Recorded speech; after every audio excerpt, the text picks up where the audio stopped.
नमस्कार Bengali film reviews channel तरफ থেকে আপনাদের সকলকে সুস্বাগতম। আজ আমরা রিভিউ করব গোলাম সোহরাব দোদুল পরিচালিত ওয়েব সিরিজ মোবারক নামার ট্রেলার নিয়ে। আপনাদের সঙ্গে আমি তন্ময়।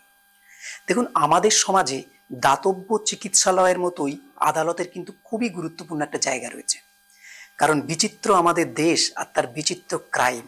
তো এখানেও এরকম, অর্থাৎ এই গল্পের মধ্যেও এরকমই একটি ক্রাইমের শিকার হচ্ছে এই গল্পেরই একটি মেয়ে, যে ধর্ষিতা হচ্ছে তারই এক আপনজনের কাছ থেকে, কিন্তু সে আদালতের কাছে মুখ খুলতে পারছে না।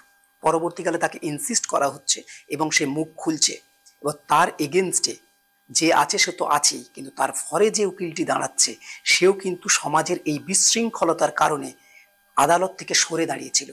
কেবলমাত্র এই মেয়েটিকে জাস্টিস দেওয়ার জন্য আবার সে পুনরায় ফিরে আসছে, এবং শেষ পর্যন্ত মেয়েটিকে কি জাস্টিস দিতে পারছে সেটা দেখতে গেলে পুরো ওয়েব সিরিজটি আপনাদের দেখতে হবে। দেখুন বন্ধুরা, মুশাররফ করিম এই অভিনয়ের মূল ভূমিকায় কিন্তু আছেন। আর মুশাররফ করিম মানে আপনারা জানেন নিজেরাই কিন্তু একটা ইনস্টিটিউট। অর্থাৎ মুশাররফ করিম এখানে যেভাবে পুরো ওয়েব সিরিজটিকে টেনে নিয়ে গিয়েছে তাতে বোঝাই যাচ্ছে যে ওয়েব সিরিজটা একটা অন্য মাত্রায় যেতে চলেছে।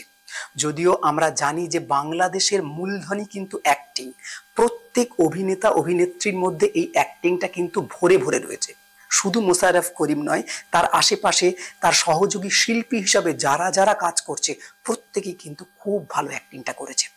এছাড়া তার টেকনিক্যাল পার্টের দিকে যদি বলি, দেখুন মেকিং কিন্তু তাদের প্রায় খুবই ভালো হয়, কারণ আমরা যে সমস্ত নাটক দেখেছি মুশাররফ করিম থেকে শুরু করে আরও বিভিন্নদের যা যা নাটক দেখেছি, সেই নাটকের মধ্যে যে ইমোশনাল জাস্টিসগুলো সেটা কিন্তু খুব ভালো করা হয়। এখানেও কিন্তু এই গল্পের মধ্যে অনেক জায়গায় ইমোশনস আছে, সেগুলো কিন্তু খুব সুন্দর করে ওয়ার্ক করেছে। এই যে মেকিংটা কিন্তু খুবই ভালো। এরপরে যদি টেকনিক্যাল পার্টের দিকে আসি, টেকনিক্যাল দিক দিয়ে বললে টেকনিক্যাল অবশ্যই বাংলাদেশের টেকনিক্যাল সাপোর্ট ভালো, তাদের গল্পের টেকনিক্যাল দিকটাও খুব উন্নত মানের। এখানে টেকনিক্যাল সাপোর্ট খুব যে উন্নত মানের হয়েছে এটা বলবো না, কিন্তু চোখে লাগার মতোও নয়, ভালো লাগে দেখতে। ওভারঅল যে ওয়েব সিরিজটার ট্রেলারটাকে যেভাবে কাটা হয়েছে সেটা কিন্তু খুব ইন্টারেস্টিং, আমাদের কিন্তু টানে।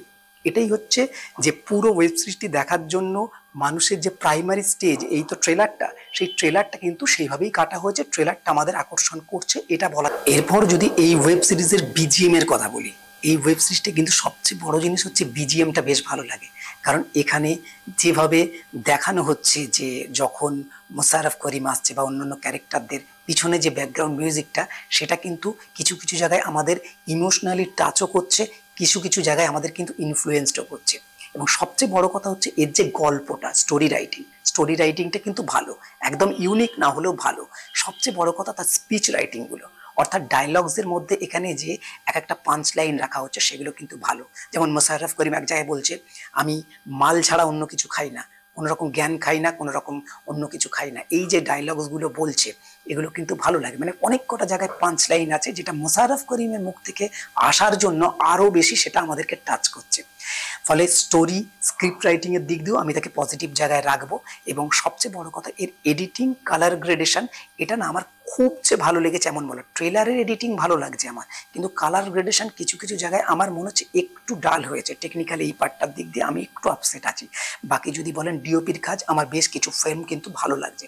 বাকি ওভারঅল ওয়েব সিরিজটা দেখার পর বলতে পারবো যে আখেরে এর টেকনিক্যাল পার্ট কতটা উন্নত হয়েছে এই ওয়েব সিরিজের জন্য। তো আপাতত এইটুকুই, বাকিটা আপনারাও দেখুন, আমাদেরকে জানাবেন, আমরাও অবশ্যই আপনাদের জানাবো। এই হলো ওভারঅল রিভিউ। এরকম আরো নতুন নতুন রিভিউ জানতে বেঙ্গলি ফিল্ম রিভিউজ দেখতে থাকুন।